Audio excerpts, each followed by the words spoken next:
Hello, everyone. Welcome to Black Girl in the World. If you don't know me, you will. And if you do, welcome back. Happy to have you all here and present with me today. We are branching out to other states, y'all. I'm super excited. I have another guest on the podcast with me today. I low-key was searching and digging for this guy's page because I heard him on another podcast called Colored Vibrations. And I was thinking to myself, how interesting is this guy? Nick Lane, how are you today? Good, I'm good, man. I'm blessed. I feel good, smell good. But no, I feel good though. How you feeling? How you doing? I'm trying. That's really what it's about. I'm doing pretty well. And I'm so happy to have you here. Man, I appreciate it, man. Thank you for having me here. Your bonnet looks like amazing. Thank you so much. Oh, it's so big. Yeah, and it's bedazzled. I don't like bedazzle. Really? Yeah, I'm not a big fan. I cannot believe you just said that. But that's okay. You don't have to like it. It's fine. By the way, I love your name. It's a brand. Is that your actual name? Nicholas Lane. Well, Nicholas Lane is my real name, but like Nick Lane, that's just kind of like what I skate by when it comes to doing shit, poetry or other stuff. That's really, because it's a brand. Like I can hear it. If you say it enough, it's catchy. It's extremely catchy. I was like, wow, this name is nice. Nick Lane. So who is Nick Lane? Nick Lane is a poet, upcoming photographer. I am a father. I am trying to find my place, in this weird world. That's who I am, though, man. I'm more than meets the eye. I have depth to myself. That's dope. I feel like you not only being a poet and a photographer, is there anything else that you do? So right now I go to Cleveland State, major in social work. Right now I'm working on opening up like an arcade for the community, for the community kids and stuff like that. What else do I do? I do some social work practice, home health aid stuff, man. Regular nigga shit. That sound, I like it. And I think that's actually cool. I never really heard someone want to create an arcade. Like I've always seen them. Mm-hmm. I'm very passionate about video games, and I can't stand when someone. I can't stand this. Dang, you on the game still? That shit, like I'm one of those people. But like I'm passionate about games and video games, because it's how I tend to self-care. Like before we got on this, I was on this just chilling. Also, man, I feel like if the youth in the inner city communities had, some other stuff to do around the city, stay out of trouble, it would benefit. And video games is a great distraction. Yeah, man, I'm not like a gamer, but like I like video games. I'm passionate about it. Okay. The only thing that I have right now is an Xbox. So, like an Xbox One or like an Xbox? The Xbox One. Oh, okay. Because my Wii broke down, so I had to buy an Xbox One. I know people still even play Wii's. I mean, it stopped a couple years ago, and then I was like, all right, well, let me just upgrade. Honestly, I thought I was gonna have more because I wanted it because of the Kinect. And so I'm like a huge Just Dance person. And I thought that I was gonna have the other dance games, and Xbox One does not have that, and I was very sad. Hey. Terrible. Better get a Nintendo 64 or something. I'll think about it. I'll think about it just because you said it. So you said Cleveland State. Where are you from?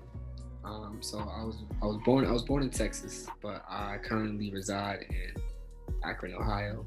Where LeBron went to school and stuff like that. Called the Rubber City. Cleveland State is in Cleveland, Ohio. It's like a 45-minute drive for me, so I commute. But everything's virtual right now, so I don't got to make that long commute.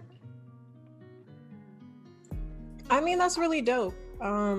That when you're in Ohio, I never met someone from Ohio before. Where am I?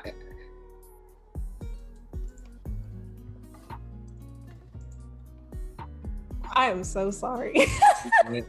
Told me to shut up, huh? No. I'm from Ohio, huh? I see. I already see how you view Ohioans. We talk too much. Oh no! In my head, I thought I was clicking on mines, but I'm so sorry. Where you from, by the way? I'm from Maryland. Okay, that's right. I don't know why. For some reason, I don't know why I was thinking like California or something. Really? Mm-hmm. Wow. I've always wanted to visit.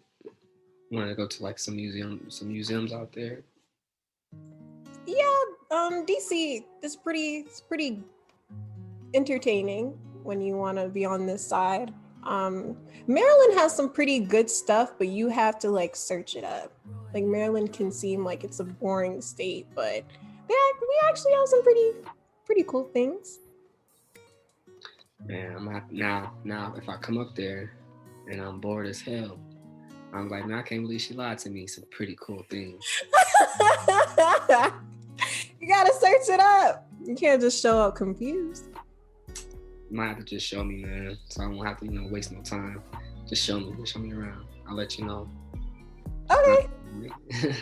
That's perfectly fine. Just text me and I'll be here like I always am. Bet. You in your bonnet? Am I bonnet? Not this one because you don't like it bedazzled, but it's fine. Bet. So you mentioned being a poet. Uh-huh. How did that happen? I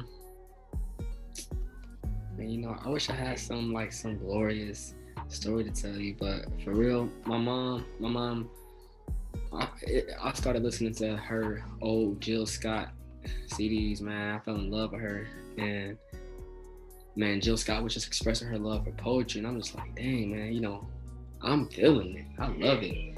And one day, man, in like this 8th grade, I picked up a pen, started writing. And at first, I was doing this shit for the wrong reasons. I was trying to marinate all the little 8th grade honeys. But whether in a good light or a bad light, I made a name for myself as, oh, that's that boy to do poetry. And man, I just started taking it serious one day, man, and it's just been what I do. I just been improving, getting better, get my name out there, travel here and there. I guess I hate the question. So what kind of poetry do you do? I never know how to answer that, but if I were to say what type of particular poetry I do, I would say I'm an erotic poet. An erotic poet is, spitting that nasty shit up on the stage. But I'm very versatile in other subjects and other topics and things like that. Other forms of imagery, shall I say. I never heard of an erotic poet before in my life. The closest person I could think of, is Love Jones. That's the only poetry that I know. I wasn't even erotic. That was the Love Jones statement. That was just some deep metaphoric stuff that you probably wouldn't even understood if you wasn't into African, Egyptian gods and stuff like that. because not some of the stuff that he was mentioning, but I see. I get what you're saying. I can see where. I definitely, the girls were swooning, and they were happy. I was happy, and Shoot, I was happy too. I'm like, dang, brother, I gotta step it up a bit. I think when I seen Lil Jones, that's when I was really like, oh, word, let me take this a little serious. No, I think it's nice because it gets people interested. Like, it's like, where did he get these words from? Why? How is he saying this on stage? It's like, I think it's interesting. And how did do you know anybody who does that same poetry as you do? Yeah, I do. I know a couple of other erotic poets who do it just as good as me and better than me. I know some women, and they know how to lay it on the mic. But yeah, it's a place up here in Akron called Versified Expressions that I do a lot of my performances at, and a lot of poets there are like erotic poets, and when they have erotic night, you know, everybody be dressed up in like lingerie and stuff, and it'd be dope. Lingerie too? I mean, metaphorically speaking. Okay. Half naked and shit. You know the vibes when it's erotic night. Everybody know what they coming there to get. Honestly, you know exactly what you get into. Like, it's not a surprise. So I do like that there's just different avenues of poetry that, you know, people don't, I guess, look into as much as the others. True.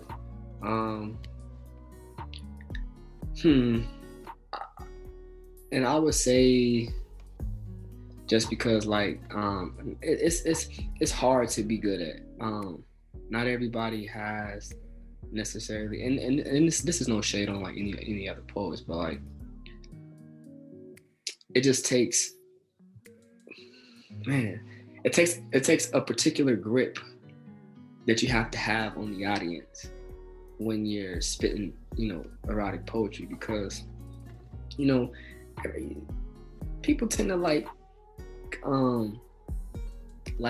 when you don't say everything so bluntly. For an example, instead of saying, yeah, baby, I'm about to tear that ass up, dick and coochie, and, you know, saying the words, man, you know, it's kind of like hard to like add imagery to it and say, I want to rub on in the thigh, and, you know, let things kind of be assumed, or, you know, let your mind run wild. Everybody can't do that. That is true. That's why not many people do sexting, because people don't know how to talk. You're very true. Hey, now that's a talent. That is a real talent. So how far has poetry taken you right now? Like, where you stand? Poetry's taken me pretty far. Poetry has, and I won't even say like taken me far, but it has definitely allowed me to be open with myself, and when I mean open, I mean like it's easy for me to articulate how I'm feeling. It's easy for me to articulate how other people are feeling. It has emotionally matured me.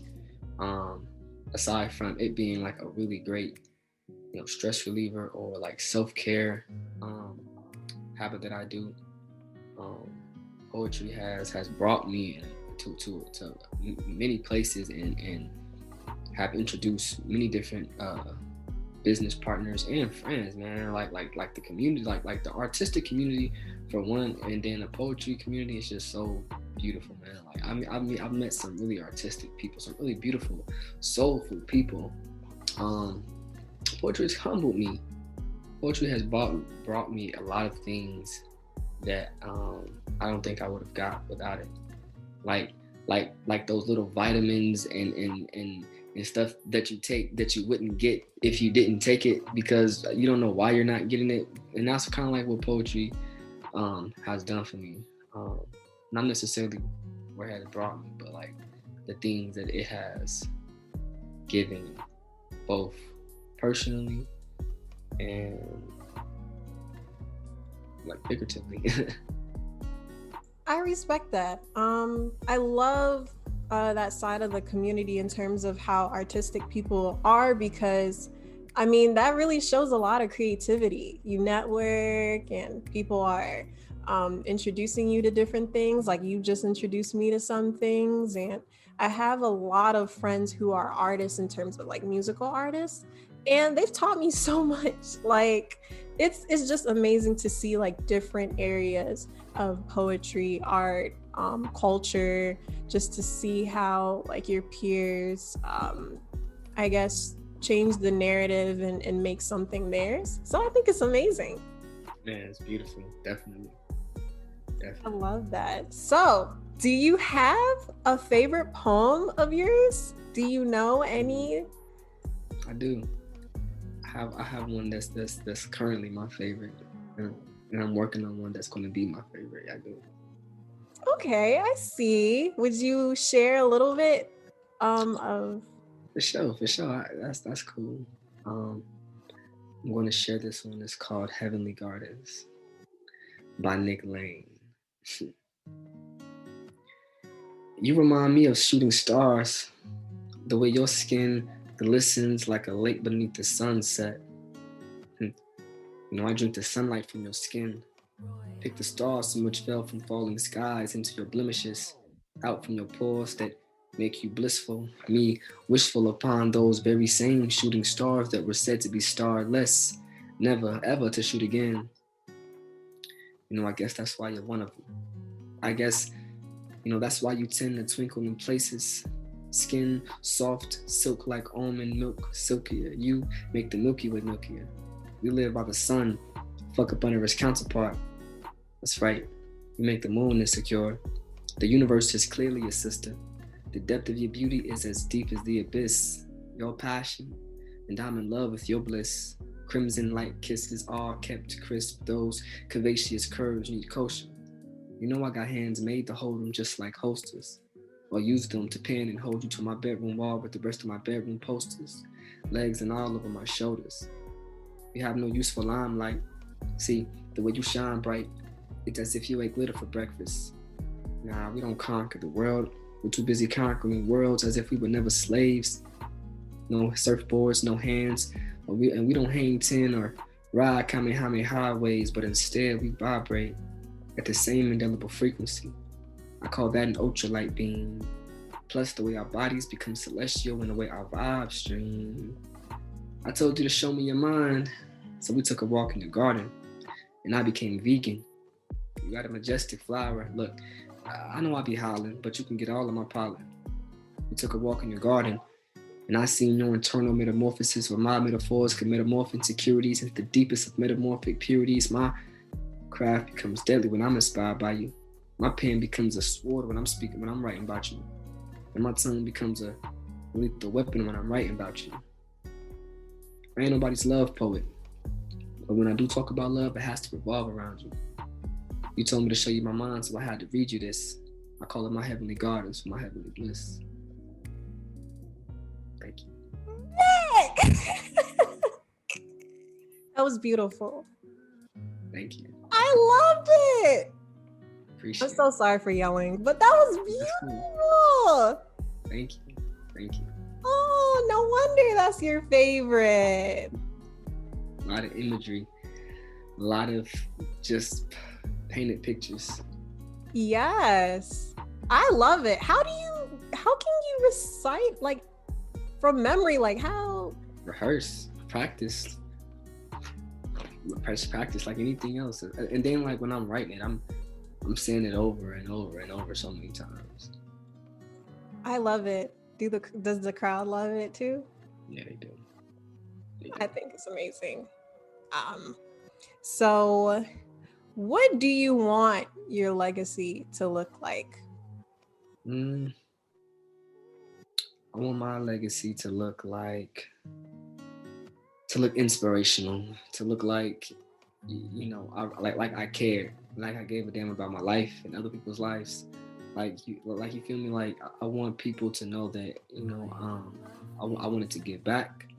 I wanted to teach. I wanted to inspire, motivate.